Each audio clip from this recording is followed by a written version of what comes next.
From News Talk 1037 WEEO FM in Chambersburg, Pennsylvania, here's Congressman Bill Shuster on First News. Good morning, Congressman. How are you? Good morning, Steve. How are you this morning? I am well, thank you. I'm a little bit cold, though. It's cold and kind of damp out there. It's cold. We turned up the heater for you because Right.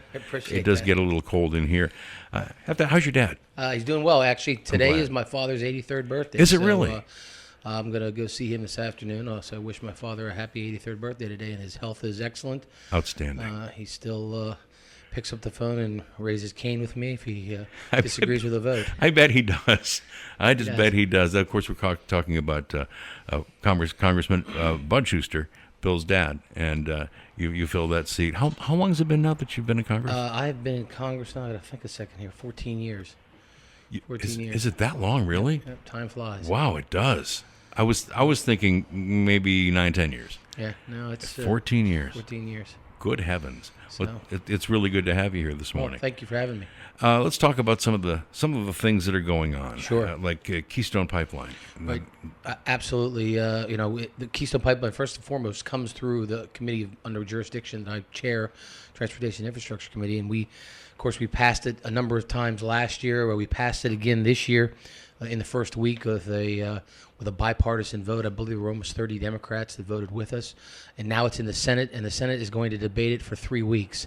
Oh my! I think week one is up 2 to 3 weeks, depending on. They have some rules that take some time, different from the House. They're allowed to make privilege motions and things like this.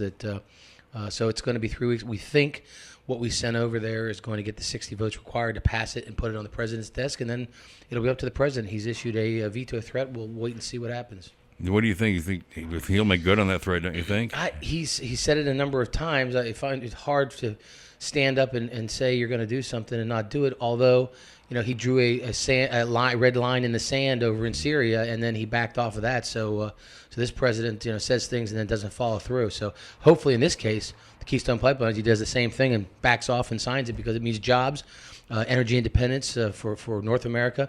And if that oil doesn't come into the United States, the Canadians are going to sell it to the Chinese or somebody else. Exactly. And this seems to be a pattern, of course, and he'll probably veto. That's my guess. Probably right. Veto it, and ignoring all the obvious benefits of it. Right, absolutely. And one thing that I also like to point out, there are 5 major unions in this country. They represent 3 million union workers that support this bill, like the Teamsters and the carpenters and folks like that. This is a bill that has broad support from working Americans, in unions, out of unions, and of course Americans supported something like 70%. Outstanding. Now, you just started your second term as chairman of the Transportation and Yes, Infrastructure Committee. We just mentioned that. So what are some of the priorities that you have in this new Congress, and how are they going to hit people in the 9th Congressional District? Well, I think the first thing on our plate, and it's the really big bill we have to work on, is the Surface Transportation Bill, or the Highway Bill. We've got to figure out how to fund it responsibly, not pay with debt. There are a couple of ideas out there we're working through. The Ways and Means Committee actually determines where the revenues come from, but we're working closely with them to make sure that we have a long-term bill. And as I've crisscrossed this country talking to governors and mayors and others and citizens, it's important we have a long-term bill so there's some certainty out there. The last bill is only a 2-year bill, basically a long-term extension, but looking for something that's 5-6 years so that states contractors, the state DOTs and the contractors, people that build roads, people that build the equipment, like right here in Volvo up in Franklin County, they sell the equipment to build these roads, so they can make the investments they need to.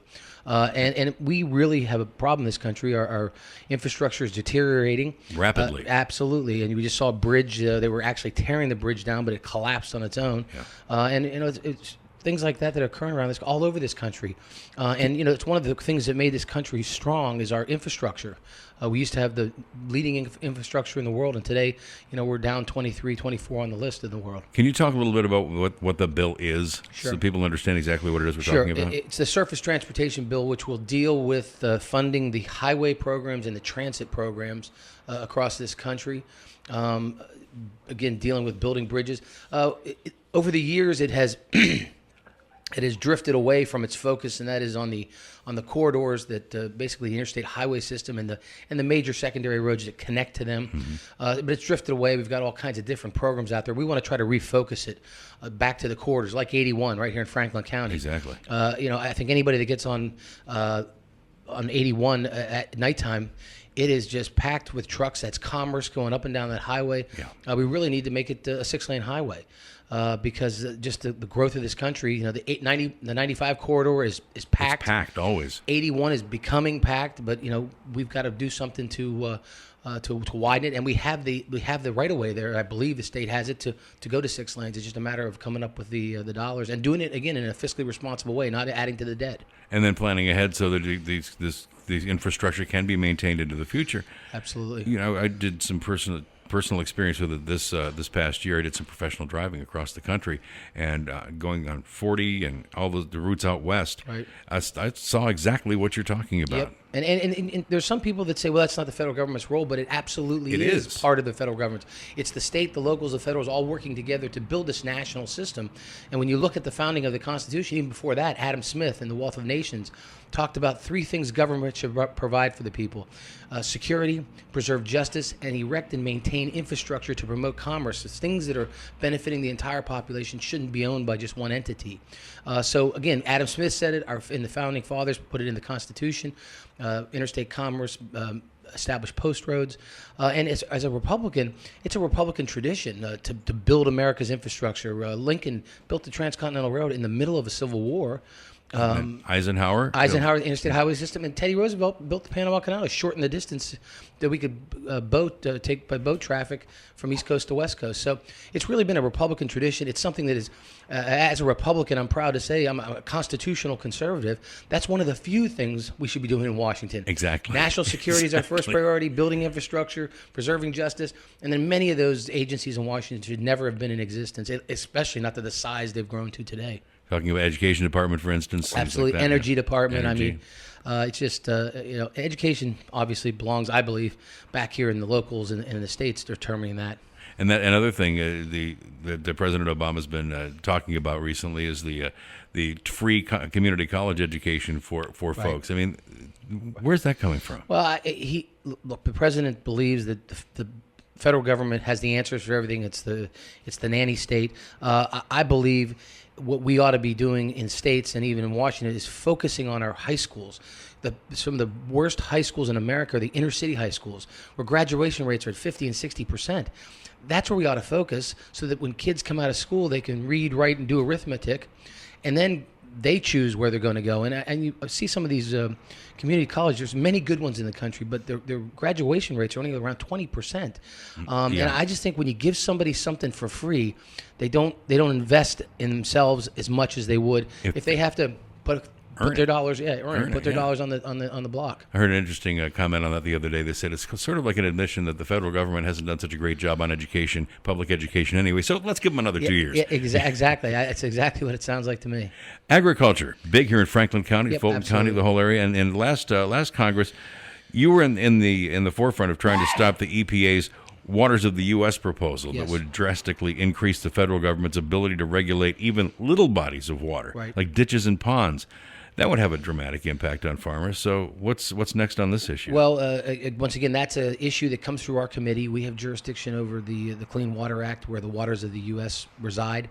We passed out of the last Congress, again on a bipartisan vote. I believe the number was 30 or 35. Democrats voted with us to stop the administration from changing the definition of navigable waterways. So basically, as you mentioned, ponds and little streams, they would fall under the jurisdiction of the EPA, and it would have a chilling effect not only on agriculture's development, but also the development of houses and industry, because anytime you put a shovel in the ground, you very well could have to deal with EPA regulations to permit it. Yeah, remember the snail darter, for instance. Absolutely. So it's really it's a huge issue. I don't think it's getting enough play on the national media, because if you go across this country, it's one of the key issues that is scaring to death the economic engines in this country, people that build things, people that employ people.